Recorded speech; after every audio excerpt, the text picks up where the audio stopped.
Here. Hi. So excited to be here with you guys today. You may want to grab a pen and a piece of paper because we are going to be talking about some game-changing steps that you get to take in your love life to really create the results that you want now. So many of you may be in a place where perhaps you're not dating at all. You're not meeting anyone that seems interesting to you, or the people that you are meeting, you don't have chemistry, right?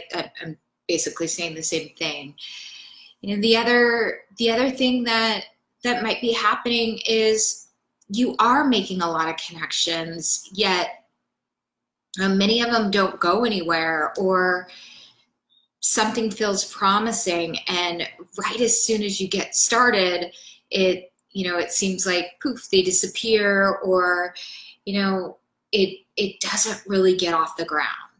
So today I'm going to dive deeper into what's happening around that, the whys, and also I'm going to be giving you guys simple steps to support you in shifting this so that you can actually attract in the partnership that you really, really desire.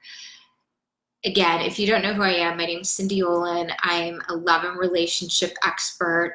I've been, I used to be a former high-end matchmaker, and today I support women around allowing themselves to actually empower themselves into creating the kind of partnership that's authentic to them, something that resonates with them and obviously with their partner.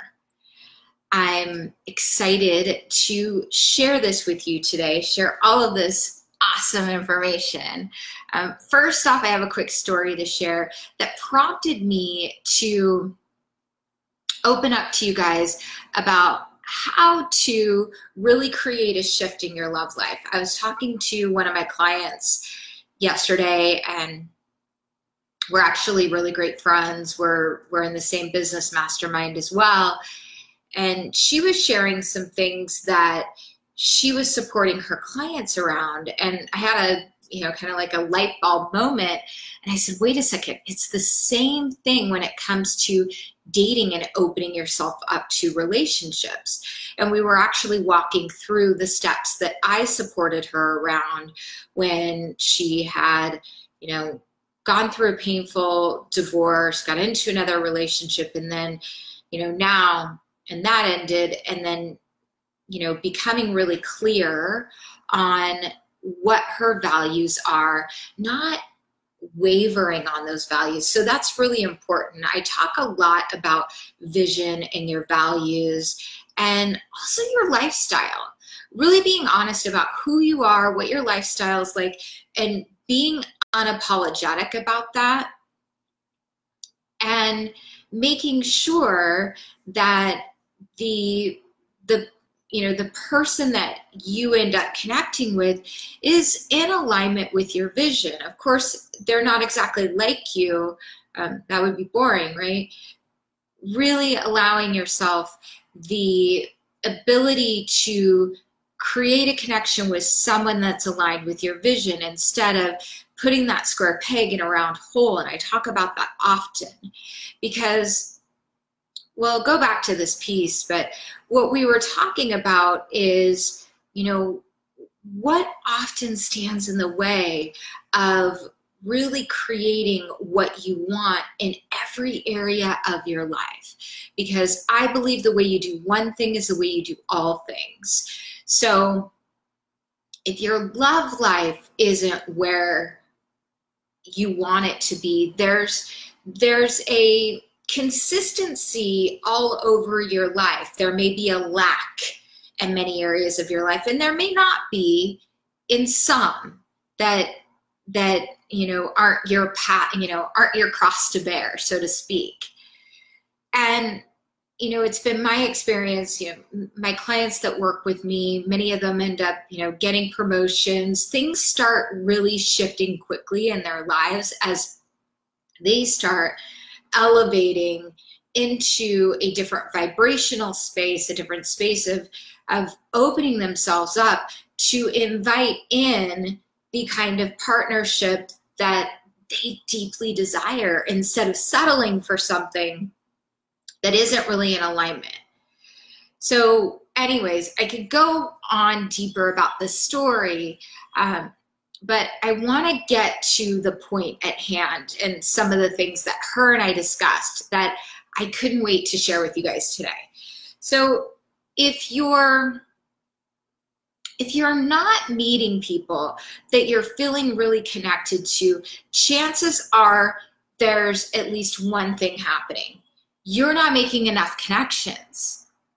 And so that means that you get to get yourself out there and make more connections. That means if you're truly serious about bringing in the love of your life, then you get to create more connections.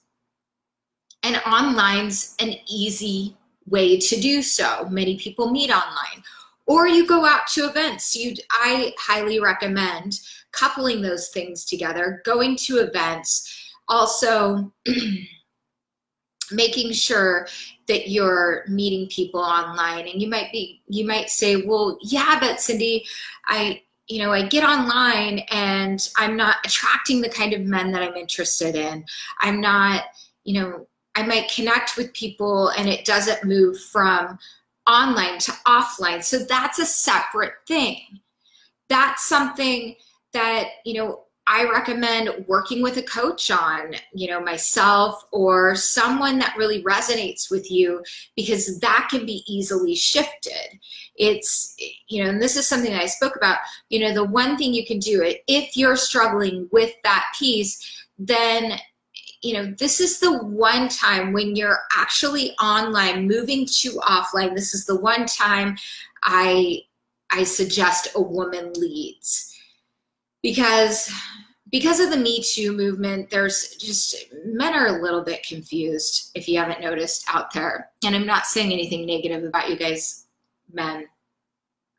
I frankly, there's a lot of confusion and mixed messages in our society.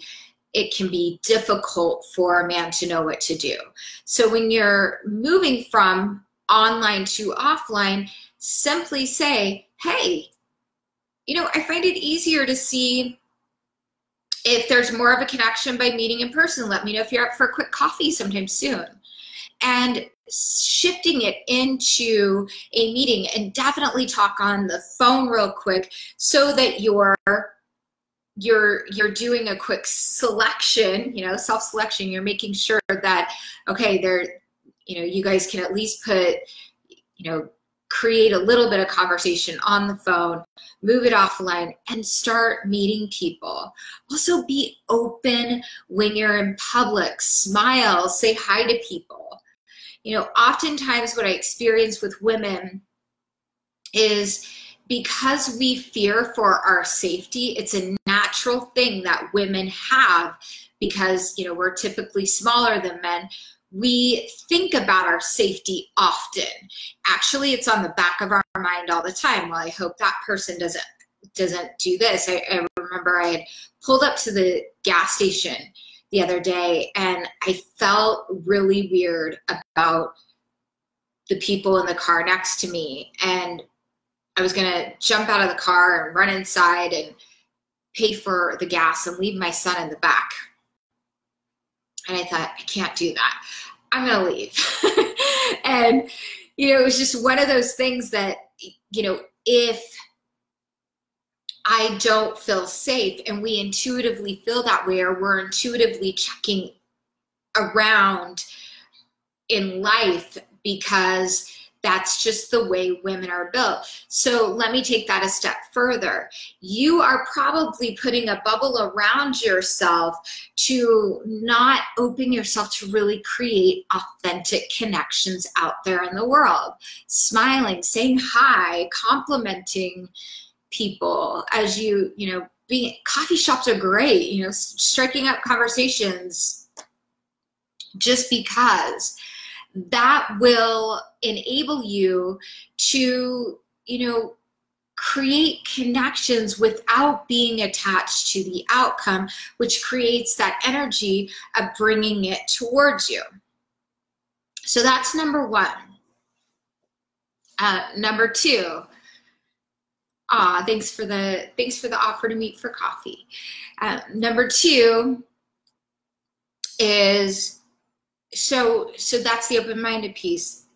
The number two thing that may be happening is maybe you are having a lot of connections. Maybe you're meeting a lot of people. You're going out on a lot of dates. There's actually a chance you might be meeting too many people and it's overwhelming you.